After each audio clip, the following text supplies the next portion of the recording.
지난 시간에는 저희가 장터를 키워드로 독립 이야기를 좀 나눠봤는데요. 이번 화의 키워드는 제가 바로 보여드리겠습니다. 이번 화는 바로 이겁니다. 그게 뭐예요? 이게 뭘까요? 혈의죠. 네, 이번 화 키워드가 바로 피부된 의복인데요. 어떤 의미가 있나요? 이 옷은 그 문용기 선생님이 익산 그 이리장터에서 있었던 3.1운동 당시 입었던 피 묻은 의복인데요. 저 군데군데 지금 이렇게 울긋불긋 하잖아요. 네. 그게 실제로 이제 문용기 선생님이 흘리신 피가 고스란히 남아있는 이제 의복이죠. 그래서 보통 우리가 3.1운동 하면은 민족대표 33인 또는 이제 유관순 열사 같이 유명한 분만 떠올리지만 곳곳에서 그러니까 장터에서 시위 현장에서 자신의 뜻을 밝히다가 희생당한 많은 분들이 있습니다. 또 희생당하진 않았지만 그 뜻을 밝히고 나서 다른 활동을 하시는 분들도 있었는데요. 그런 독립 영웅들을 찾아가는 장면이 아마 오늘의 주제가 될 것 같기도 합니다. 지난 시간 장터에서 이번 시간 이제 혈의를 키워드로 우리 주변에 항상 왜 영웅들은 흔한 또 우리 주변에 많이 있다고 하잖아요. 그런 숨은 영웅들을 또 찾아보는 시간 이번에 가져보면 어떨까 싶습니다.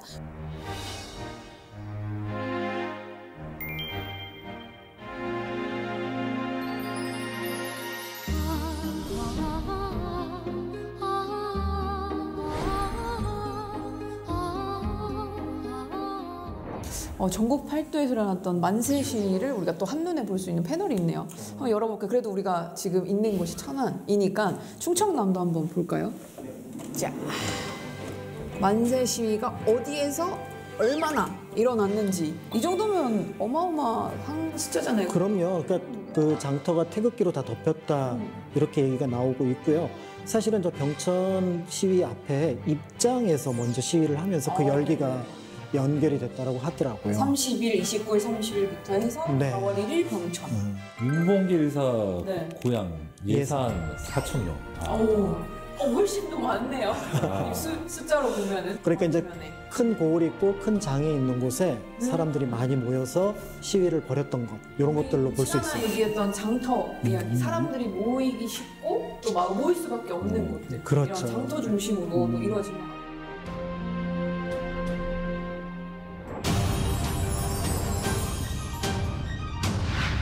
저희가 방금 전국 팔도의 만세 운동을 좀 정리한 걸 보고 왔는데 아무래도 지역별로 좀 그 규모나 분위기가 좀 다르지 않았을까라는 생각이 좀 드는데요. 주도하는 세력이 누구냐, 또 그다음에 그 시위의 초기였느냐 아니면 조금 시간이 지나서 시위를 하느냐 이런 것들에 따라서 조금 분위기가 달라졌다고 볼 수가 있는 거죠. 아무래도 지역별로 달랐으면 뭔가 지역별로 포인트 되는 것들이 좀 있었을 것 같은데 쇼씨 어떻게 생각해요? 지역이 다르다 보니까 아무래도 좀 사투리 같은 게 있지 않았을까요? 그럼 경상도는 경상도 사투리로 네, 하고 경상도는 경상도대로, 충청도는 충청도대로 이렇게. 대한독립 만세 그 사투리 버전 만들어봐도 재밌을 것 같아요. 어떻게 하면 될까요? 충청도. 충청도 왔으니까. 좀 느리지 않을까? 천천히. 네, 천천히. 뭔가 지역별 특성이 좀 있었을 것 같은데 실제로도 이런 특징이 좀 드러나나요? 짱돌. 짱돌이요? 네, 짱돌 아시죠? 짱돌 그냥 아무거나 들고 하는 거 아니에요? 실제로 짱돌을 쓰는 경우가 있어요. 근데 그게 차이가 좀 있어요? 그리고 어느 지역에서는 농민들이 많은 경우에 홍이 뭐 이런 거를 든 경우도 있었고 그다음에 천안 같은 경우에 이제 횃불을 올려서 다음날 만세운동을 한다 이런 게 통신수단으로 또 활용한 경우도 있었죠. 네. 그러면은 예전에 그냥 손만 번쩍 들고 했었을 때보다 좀 더 많이 충돌이 있었겠네요. 좀 체계화되고 하면서 태극기도 등장하고 그리고 시간이 갈수록 약간 폭력적인 성향으로 바뀌는 경우들이 이제 왕왕 등장하는 거죠. 그러니까 저항의 강도가 조금 더 높아졌다고 볼 수가 있는 게 처음에는 우리는 분명히 대한독립 만세, 조선독립 만세를 하면서 빈손에 아무것도 하지 않고 만세를 불렀어요. 그런데 이 평화적인 시위를 무력으로 진압을 하고 또 이제 그 헌병주재소라든지 이런 곳에 사람들이 갇혀 있다 보니까 아니 저 사람이 죄도 없는데 왜 가둬두느냐라고 해서 얘기를 할 때 또 거기서 무력을 쓰게 되면은 이건 그래도 아니다 싶을 때는 이제 손에 뭐라도 들리는 것. 그러니까 농사를 하던 사람은 홈이라도 그 다음에 길에 있었으면은 돌이라도 들어가지고 던지게 되면서 그 처음에 했던 모습과는 다른 어떤 저항하는 모습들이 보여지게 되는 거죠. 실제로 이제 그런 분위기를 또 크게 바꾸게 되는 계기 중에 하나가 규모예요. 그 3.1 운동이 이제 전국에서 막 벌어졌다고 아까 우리가 판넬로 봤잖아요. 네. 그러면은 그 중에서 가장 규모가 컸던 만세 운동은 어디에서 일어났을 것 같으세요? 아무래도 시작했던 곳이 가장 크지 않을까요? 서울. 네. 정답은 우리 친구가 얘기했어요. 네. 서울에서 있었던 3월 1일. 3월 1일보다는 3월 5일. 오히려. 네, 3월 1일은 사실은 첫날 만세 운동이어서 그 규모를 뭐 1000단위, 만 단위로 볼 수 있겠지만 3월 5일 이제 남대문 정류장이라고 하는 지금의 서울역에서 펼쳐졌던 그 시위 같은 경우는 적어도 수만 명이 참여를 했던 걸로 보여지고 있어요. 그리고 이제 그 시위의 규모에서는 학생이라든지 어떤 평범한 사람들도 있지만 예를 들어서 그쪽에서 노동일을 하는 분들도 많이 참여를 합니다. 훨씬 더 크고 어떻게 보면 규모가 커지면서 이제 더 긴장을 하게 만들었던 그런 모습을 어떻게 보면 펼쳤다고 볼 수가 있고요. 조금 더 시위를 좀 더 어떻게 보면은 강력하게 하기 위해서 깃발 같은 것들을 달았어요. 태극기 말고. 아, 태극기 말고. 그냥 색깔이 나는 큰 천 같은 걸 달아서 훨씬 더 분위기를 돋구는 방식으로 해가지고 외부에서 볼 때도 더 어떻게 보면은 격렬하게 만세운동을 펼치는 것처럼 보여지기도 했다고 우리가 합니다. 하고 있다를 조금 더 붐업을 시켜주는 분들이 좀 등장하네요. 맞습니다. 네네네. 이렇게 근데 규모가 확장되는 것들이 결국에 그 한 명 한 명 우리 민중들의 역할이 다 중요했기 때문인데 이들이 과연 누구였을까? 장터에서 만세운동을 펼쳤던 핵심 인물. 유관순 열사. 그 유관순 열사의 신분은 뭐였을까요? 당시. 학생 아니었어요? 그렇죠. 학생. 근현대사, 그다음에 현대사를 통틀어서 이 학생들이 변화를 이끌어내는 혁명적인 역할을 한 경우들이 되게 많았거든요. 3.1 운동도 마찬가지로 학생들이 최전선에 섰다. 그들이 또 민들레 호실처럼 쭉 날아다니면서 전국적으로 퍼지면서 그 소식을 전했다. 이렇게 이해하시면 됩니다. 시위를 어떤 지역에서 처음 펼쳤던 사람들을 이제 뒷조사를 해봐요. 그러면은 예를 들어 군산에서 제일 먼저 시위가 일어났던 곳 하면은 영명학교. 그 다음에 대구에서 시위가 처음 일어났던 곳을 살펴보면 개성학교. 그 다음에 부산에서 처음 시위를 하려고 했던 건 원래 동네에서 준비를 했는데 그 여학생들이 이틀 전에 부산진 일신여학교에서 먼저 만세운동을 합니다. 그리고 서울에서 휘문고보를 다니고 있던 학생이 제주도로 가서 제주도 분들한테 얘기를 하는 거예요. 지금 서울은 만세운동을 하고 있습니다. 그럼 우리 조천으로 가자. 그래서 조천에서 3월 21일 만세운동을 하고 개성은 이제 홀스턴을 이제 한자로 바꾼 호스턴 여학교가 중심이 돼서 어윤회 선생이라든지 이런 분들이 중심이 돼갖고 만세운동을 펼쳤으니까 사실은 각 지역의 최초의 만세운동의 상당수는 학생들이 주도를 했던 거죠. 저는 학생된 신분으로서 그런 독립투사분들을 보면은 정말 좀 가슴이 뭉클해지는 것 같아요. 그래서 어떤 면에서 보면은 독립운동가 그다음에 독립을 했던 사람들이 특별한 분들이 아니라 얘기하셨던 것처럼 여느 보통 사람들. 그래서 가끔 물어봐요. 왜 학생들이 독립운동을 그렇게 많이 했을까? 책에서 배웠어요. 사람은 자신의 뜻을 밝히고 모두가 평등한 권리를 가지고 있고 이걸 배웠어요. 그리고 미국이라는 나라가 프랑스라는 나라가 이렇게 있는데 지금 우리나라는 우리 말을 쓰려고 하니까 뭐라고 하고 그다음에 우리 뜻을 정치에 펼칠 방법이 하나도 없는 거예요. 그거를 가만히 살펴보니까 그 원인이 어디에 있어요? 일제의 식민지 지배. 그러니까 배운 걸 펼치는 겁니다. 그래서 일제강점기 시대에 보면 이제 1919년에 3.1 운동이 있었잖아요. 학생들이 중심이 됐고 그다음에 60만세 운동이 또 있었어요.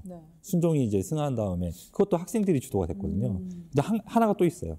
1929년 광주 항일학생 운동, 댕기머리 사건이라고 알려진 그게 다 학생들이 이제 전면에 나서서 으쌰으쌰 했던 이제 운동들이었던 거죠. 당시 학생들은 상당수가 예를 들어 지금처럼 전철 타고 다닐 수 없고 그다음에 멀리서 자가용 타고 학교 갈 수 없잖아요. 그렇죠. 그러니까 어떤 생활을 하냐면 기숙사 생활. 기숙사 생활. 그렇죠. 그렇게 기숙사 생활하니까 조직하기가 쉬워요. 밤에 보여. 101호는 보여. 그래갖고 우리 내일 뭐 할까? 하면서 움직이니까 실제로 한 학교가 움직였다. 그러면 그 학교 학생 거의 대부분이 시위에 참여를 하니까 규모가 커지는 거예요. 그래서 실제로 학생들은 그 시대에 다른 데서 볼 수 없었던 지식과 조직, 그다음에 활동력과 열정 이런 것들을 고루 갖추고 있었기 때문에 그 만세운동의 중심에 설 수가 있었던 겁니다. 그래도 우리가 3.1운동하면 유관순 열사를 빼놓을 수 없듯이 네. 여성들도 또 한 몫을 하지 않았을까라는 생각을 합니다. 실제로 여성들은 또 운동에 많이 혹시 참여를 했나요? 잠깐 부산 얘기했는데 네. 부산에서 최초로 만세운동을 펼친 학교가 여학교예요. 부산제리 일신여학교. 네. 그러니까 여학생들이 생각하기에 우리가 남학생들하고 다를 게 없다라고 봤던 거였고, 그러니까 유관순 열사를 포함한 여학당의 학생들도 마찬가지였고, 사실은 1년이 지나서 이제 우리 만세운동을 1주년을 한번 크게 준비를 해볼까 하고 움직였던 게 배화여학교. 네. 역시 여학생들이 중심이 된 곳이었기 때문에 일단 학생을 기준으로 본다 그러면 남성과 여학생, 그러니까 남학생과 여학생은 차이가 없었습니다. 그리고 또 굉장히 또 중요하게 생각해 볼 수 있는 어떤 분들이 계신데 사회적으로 여성임에도 굉장히 천대받았던 분들이 있어요. 어떤 분들? 여성이. 기생이요. 안성에 이제 굉장히 그 격렬하게 시위가 벌어졌는데 그 시위를 촉발시켰다고 나중에 신문 기사에 기생 몇 명이 움직였다. 근데 그 사람들을 따라서 사람들이 움직였다. 이렇게 이제 기록이 되어 있고요. 지금 연구에 따르면 적어도 한 5개 도시에서 기생분들이 참여했던 걸로 보여집니다. 그래서 수원, 통영, 해주, 진주, 그다음에 지금 말씀드렸던 안성. 이렇게 5곳에서 그리고 한 14명 정도가 어떻게 보면은 검거를 당해서 좀 옥중에서 생활을 했고요. 그중에 이제 유명한 인물을 꼽으라 그러면 수원에서 김영하 선생 같은 경우는 유관순 열사랑 같은 방 안에서, 그러니까 감옥 안에서 갇혀 있으면서 어떻게 보면 그 어려운 시기를 같이 보내기도 하셨던 각 지역의 독립운동가들 중에 지금 우리가 생각하는 것보다는 그래도 규모가 크지 않지만 중요한 지점마다 네. 어떻게 보면은 여성분들이 활동을 했던 흔적을 살펴볼 수가 있는 거죠. 네. 원래 기생은 기예라 그래가지고 그쵸. 노래하고 악기하고, 그다음에 네. 악기 다루고 네, 그다음에 네. 시 짓고 그림 그리고 아주 이런 이제 교육들을 전문적으로 받은 사람이에요. 대부분이 관기였단 말이죠. 네, 네. 나라의 녹을 먹는 사람들이었단 말이죠. 근데 1908년에 이제 일제가 이제 어떤 법을 만드냐면 기생 및 창기에 대한 관리법을 만들어요. 그래서 기생들을 나라의 관리를 못 받는 상태로 만들거든요. 그러면서 기생들을 창기 취급해버리는 이제 상황이 벌어져요. 그 김양하 선생님 같은 경우에도 본인이 관기였지만 나중에는 주기적으로 성병 검사를 받는 이런 치욕스러운 이 경험들을 하게 되거든요. 이제 그런 것들이 이제 계속 쌓인 거죠. 기생들의 이 마음속에서는. 이게 나중에는 기생들이 이제 3.1운동에도 참여하고 그렇게 이제 열정적으로 만세운동에 참여할 수 있었던 이제 배경들이 이제 그게 있거든요. 이게. 그래서 이제 안성이나 뭐 수원 같은 데서는 진짜 활발하게 기생들이 그 3.1운동에 참여했다는 기록이 많이 남아있죠. 사실은 이제 3.1운동과 연결해서 꼭 생각해 봐야 되는 사건이 있어요. 한 10여 년 전에 있었던 국채보상운동. 그때도 이제 기생이 굉장히 많이 참여를 합니다. 가만히 보니까 나라가 이제 돈 때문에 망하게 됐다라고 해서 국채, 나라의 빚을 갚겠다고 나섰을 때도 이제 여성들이 이제 뭐 모임을 갖거나 이렇게 해서 어떻게 보면 돈을 객출을 해서 냈었거든요. 그런데 그때는 돈을 냈다면 3.1운동에는 이제 태극기를 들고 나서서 일본은 물러가라. 대한은 이제 독립할 거다라고 이제 선언을 했다는 점에서 이런 관계들이 갑자기 어느 순간에 나타난 것이 아니라 조금씩 발전하면서 그래서 여성들도 하나의 어떤 권리를 가진 국민으로서의 어떤 역할을 조금씩 이제 확인하면서 찾아가는 작업들을 3.1운동에서 만나게 되는 겁니다. 그러면 그 만세운동에 참여한 기생들에 대한 그런 대우는 어땠나요? 이제 안성에서 이제 기생들이 주축이 돼서 크게 3.1운동에 참여를 했었잖아요. 네. 근데 안타까운 거는 지금도 그분들이 3.1운동 독립 유공자로 인정받지 못하고 있는 분들이 대부분이에요. 이제 그래서 이제 최근에 이제 그런 기준들을 조금씩 바꿔서 어떻게 보면은 조금이라도 이제 확인이 되고 그 활동들이 명확하다면은 이제 국가에서 어쨌든 독립 유공자로서 인정을 해주자라는 분위기로 바뀌고 있습니다. 그래서 이제 그런 것들이 이제 연구 성과들이 조금씩 쌓여가고 있는 중이다. 이렇게 볼 수가 있는 거죠. 우리 유관순 열사도 관련된 기생 이야기도 했지만 또 한 분 잘 알려지고 있는 분이 계시죠. 경천, 그 다음에 이제 천안 아온에 이제 만세운동하면은 이제 유관순 열사를 네. 떠올리는데, 유관순 열사가 그때 아버지하고 어머니가 이제 돌아가시게 되잖아요. 네. 그러면서 이제 큰 오빠가 남게 되는데, 이 큰 오빠와 관련해서 이제 계속해서 누군가가 도와줄, 또 동생들을 살펴줄 사람들이 필요했었는데, 그때 이제 조하벽이라고 하는 네. 그 역시 이화 학당을 다니고 있었던 학생이 그걸 도와주다가 결국 이제 큰 오빠랑 혼인을 하게 됩니다. 근데 그건 나중의 일인데, 네. 근데 이제 이때 이분이 사실은 이제 이렇게 서울에서 펼쳐지고 있는 거를 이제 유관순 열사가 천안에 내려온 것처럼 자신도 고향에 가서 알려야겠다고 생각을 했어요. 근데 고향이 어디냐면은 강원도 양양입니다. 경원선을 타고 원산까지 갑니다. 그래도 꽤 금방 갔겠네요. 네, 그래서 철원에서 갈아타고 원산으로 가서 원산에서 배를 타고 지금의 속초 대포항으로 와요. 이제 아버지. 그리고 이제 남전교회라고 하는 교회를 중심으로 만세운동을 펼치게 되면서 또 강원도에서는 굉장히 규모가 큰 만세운동이 양양에서 일어나게 되는 거죠. 일본군들이 했던 억압 중에 이런 것까지 했더라 하는 게 있을까요? 그 제암리 사건 얘기할 때마다 이제 굉장히 속상하잖아요. 이제 교회 안에다가 사람들을 몰아넣고 또 여성들까지. 그거보다 더 큰 규모의 학살 사건이 이제 평안남도 맹산에서 일어나게 됩니다. 51분이 현장에서 돌아가시고 나머지 세 분 정도는 그 뒤에 이제 부상 때문에 돌아가시게 됐으니까 54명이나 목숨을 잃었던 어마어마한 사건이거든요. 이 사건이 3.1운동과 관련된 단일 사건 중에 가장 많이 희생된 사건이에요. 네. 그래서 이제 맹산 전체로 보면 250명이 넘는 희생자가 나오기도 했었는데 참 어이가 없는 어떻게 보면은 장면이었어요. 그러니까 몇 명이 이제 잡혀가니까 네. 풀어달라. 그러니까 다른 지역에서도 그런 일들이 비슷하게 일어났어요. 그래서 네. 풀어달라. 해서 풀어달라고 하면서 그 안에서 이제 뭐 헌병 주재소하고 막 다툼이 벌어지는 경우가 있어요. 그래서 다시 이제 안성 얘기인데 안성이 좀 셌었거든요. 안성을 가서 그 헌병들한테 한국 옷을 입혀놓고 태극기 주면서 흔들라고. 네 우리나라 경찰이라고 이제부터 일본 경찰 아니라고. 아, 세다. 안성에서는 그렇게까지 했었어요. 그래도 이제 나중에 이제 안성에서 나중에 이제 헌병 보조원들이나 경찰들이 화가 나서 네, 이제 네. 체포를 하긴 했지만 그래도 그렇게 큰 규모는 아니었는데 이 맹산에서는 그 몇 명 갇혀 있는데 풀어달라 그랬더니 헌병이 들어오래. 그럼 주재소 안으로 들어오라고. 그러더니 그 안에 담장 안에 넣고 사격을 한 거예요. 그냥 완전 그냥 학살이네요. 그렇죠. 어떤 분의 연구 결과에 따르면 총알의 숫자도 많지가 않았으니 사실은 조준 사격을 했고 그렇다면 죽이는 것이 목적이었다라고 하니까 이제 그들이 이 3.1 운동을 사실은 우리가 생각했던 평화적인 정당한 권리를 밝히는 것을 굉장히 적대시했고 폭력적으로 진압했다라는 것들을 보여주는 사건이기도 한 거죠. 우리가 보통 이렇게 여러 명이 함께 움직이면 다른 마음을 가진 사람들이 있지 않았을까 싶거든. 꼭 한 명씩 있잖아요. 왜? 그렇죠. 그래서 이제 그런 분들이 있을 것 같고 이게 독립운동을 하는 게 못마땅한 거예요. 이제 가만히 머릿속으로 이렇게 생각을 하는 거죠. 만세를 부른다고 독립이 돼? 만세 부른다고 독립이 될까요? 되죠.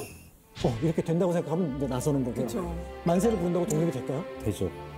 그럼 또 나서야겠고. 나서야 되고. 만세를 부른다고 독립이 될까요? 나서야 되는데 만약에 이게 운동만 한다고 이게 돼? 라는 물음을 계속 가질 가지기 수 있죠. 시작하면 고민이 되는 거예요. 저거를 내가 같이 나서야 될까 말아야 될까. 지식인들 중에 상당수가 지식인들 중에 상당수가 계산을 합니다. 자, 우리가 파리 강화회의에 김규식 선생을 보냈어. 그다음에 우리가 만세를 해. 그래서 세계 여론이 우리 쪽으로 집중이 돼. 그런데 일본이 강력한 군대를 갖고 있는데 물러날까? 자신들의 이익이 있는데 안 물러날 것 같은데 이런 생각을 하는 거예요. 그냥 판세를 주판을 튕기듯이 계산적으로 보는 거예요. 근데 독립은 그렇게 해서 될 수 있는 게 아니거든요. 그렇죠. 네. 그러니까 이제 운동이라고 하는 게 가능성이냐 옳은 것이냐. 그래서 일단은 그것이 헷갈리거나 아니면은 조금 안 될 거라고 생각했던 사람이 있는가 하면 이제 더 큰 확신, 기회를 잘 잡아서 오히려 일본 편에 쓰면은 고의고식하겠다. 그쵸. 네. 이런 가치에 본인의 이익을 내가 요즘에 밀린다. 네. 네. 다른 친일파들한테 밀린다고 생각했던 친일파가 있어. 송병준, 이용구 이런 친일파한테 밀린다. 내가 원조 친일파인데. 친일파 하면은 난데 그걸 자부심을 가진 사람. 그 자부심. 나는 뭐 저기 을사 그다음에 정미 그다음에 한일 병합 이거 모두 내가 도장을 찍게 했는데 한분하면 DNA가 친일파인 그쵸. 사람이죠. 난데 네, 날 근데 때부터 친일파. 근데 내가 밀린다고 생각했던 누굴까요? 친일파 하면 아무래도 이완용. 맞습니다. 이완용이 신문에다 광고를 내요. 이런 망동을 하는 사람들은 나중에 후회할 겁니다.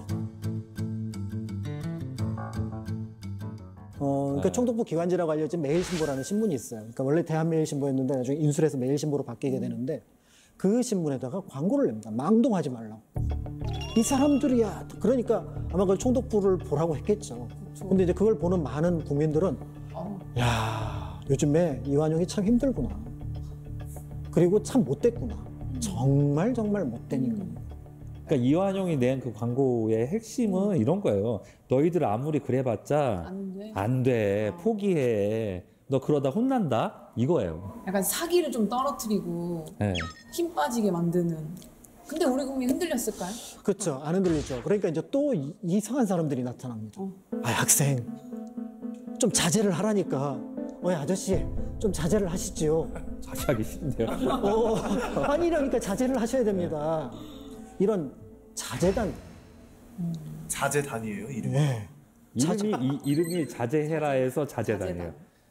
한국 국민들, 조선 국민들 자제해. 이가 모토예요. 그래서 자제회. 그래서 이제 대구 쪽을 중심으로 해서 몇몇 사람 친일파들이 움직여서 이제 그 자제가 되고 나중에 이 사람들이 활동을 많이 하니까 나중에 훈장도 받아요. 일제로부터 총독부로부터. 보통 지주들, 돈 있는 사람들이 거기에 다 가입한 거예요. 그럼 본인만 자제하면 되잖아. 그쵸. 네. 근데 그러니까 정작 자제해야 될 사람이. 내가 지주면 소장농이 있을 거 아니에요. 네. 끌어들여. 자제 강제로 가입시켜. 그래서 그 사람들을 이용해서 무슨 일을 하냐면 독립운동 하는 사람들 다 감시하게. 3.1운동 하는 사람들 감시하게. 그래서 들을 수밖에 없는 위치. 들을 수밖에 없는 위치예요. 관리를 받고 자신의 어떤 먹을 어떻게 보면은 생명줄을 갖고 있는 사람들이었으니까. 한편으로 굉장히 씁쓸하고 그렇지만 또 많은 국민들이 거기에 끌려가기보다는 야 그래 우리가 이겨내야 될 것들이 굉장히 많구나라는 것들을 다시 한번 생각하지 않았을까. 진짜 내부의 그렇죠. 거기네요. 예.